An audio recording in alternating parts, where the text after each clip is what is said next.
Dans cette vidéo, je vais te montrer 6 astuces WordPress pour booster ton SEO. Si tu appliques correctement ces 6 astuces, je peux te garantir que ton site va gagner des positions sur Google. Et on commence sans plus tarder avec la première astuce. Alors la première astuce que j'ai pour toi, c'est d'utiliser WP Rocket. WP Rocket, j'en ai déjà parlé dans de précédentes vidéos, mais il faut que tu comprennes que c'est hyper important d'avoir un plugin de cache pour ton WordPress. Et là, avec ce plugin-là, je peux t'assurer que ton site, tu n'auras plus de problème de performance. C'est un plugin hyper simple à utiliser, tu as juste à l'installer sur ton WordPress et dès l'installation, ton site sera plus rapide. Ensuite, la prise en main pour les quelques autres réglages qu'il y a à faire, crois-moi, c'est pas bien compliqué. N'importe qui est capable de faire ces réglages pour améliorer les performances de ton site. Et pourquoi je dis que WP Rocket c'est hyper important pour ton SEO? Tout simplement parce que ça va influer sur l'expérience utilisateur. Si ton site est rapide, alors il y a moins de temps de chargement. L'utilisateur va donc passer un meilleur moment sur ton site. Ça, Google, il va être capable de s'en apercevoir. Et grâce à ça, ça va booster le SEO de ton site. Bref, WP Rocket, c'est vraiment génial. Je te mets un lien dans la description.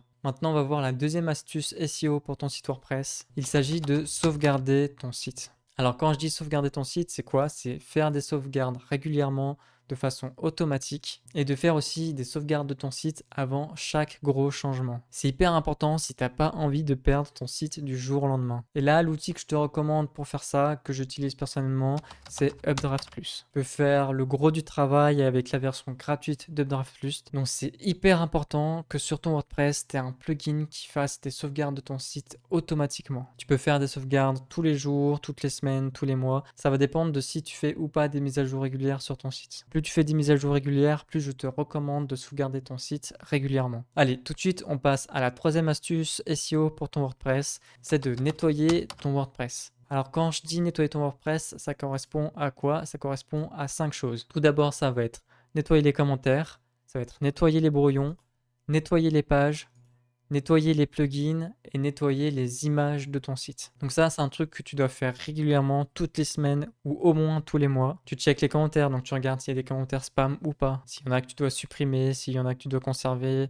Pareil pour les brouillons. Est-ce que c'est des pages que tu peux publier? Ne laisse pas des brouillons qui traînent trop longtemps. Tes pages, pareil, nettoie-les, vois s'il y a des pages que tu dois modifier, s'il y a des mises à jour que tu dois faire. Un truc hyper important aussi, c'est les plugins. Désactive et même supprime les plugins que tu n'utilises pas. Ça prend de la place pour rien et ça fait que ton site est moins rapide. Et enfin, il faut aussi que tu optimises tes images. Là, je peux te recommander un plugin, c'est Imagify. Ça va permettre automatiquement d'optimiser tes images. En plus de ça, je te conseille de supprimer les images que tu n'utilises pas. Voilà, ça c'est 5 trucs que tu dois vérifier régulièrement pour nettoyer ton WordPress et avoir un site plus rapide. Maintenant, la quatrième astuce que je te recommande pour le SEO de ton site WordPress, c'est de vérifier tes liens morts. Alors ça, c'est un truc qui pardonne pas.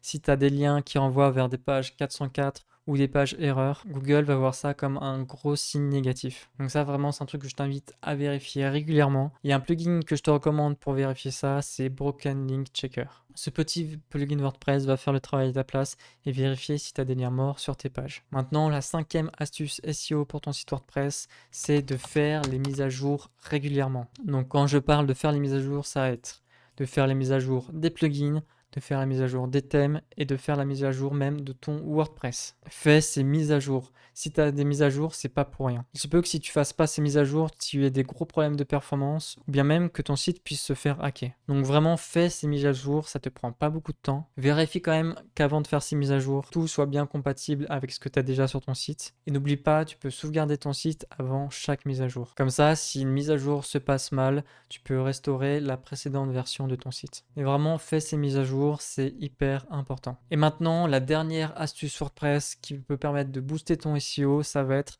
d'utiliser un hébergement web performant. Alors, je ne sais pas quel hébergeur tu utilises actuellement, mais sache que le choix de l'hébergeur, c'est un choix crucial pour tes sites WordPress. Moi, il y a 2 hébergeurs que j'aime beaucoup et que j'aime bien recommander, c'est Odoswitch et Infomaniac. Odoswitch pour son côté pas cher et pour son service client qui est vraiment exceptionnel et tu as des sites qui vont être performants. Et tu as quand même des serveurs de bonne qualité qui fait que tu vas pas avoir de problème sur tes sites. Il y a Infomaniac qui est légèrement plus cher qu'Odoswitch, mais qui a une interface utilisateur qui est vraiment top à utiliser. Et personnellement, je garde une bonne expérience de mes sites qui étaient hébergés sur Infomaniac. Pour ces 6 astuces, tous les outils que je t'ai partagés, je te mets les liens en description et en commentaire. Et si tu as la moindre question, n'hésite surtout pas à me la poser. Et sur ce, je te dis à la prochaine pour une prochaine vidéo.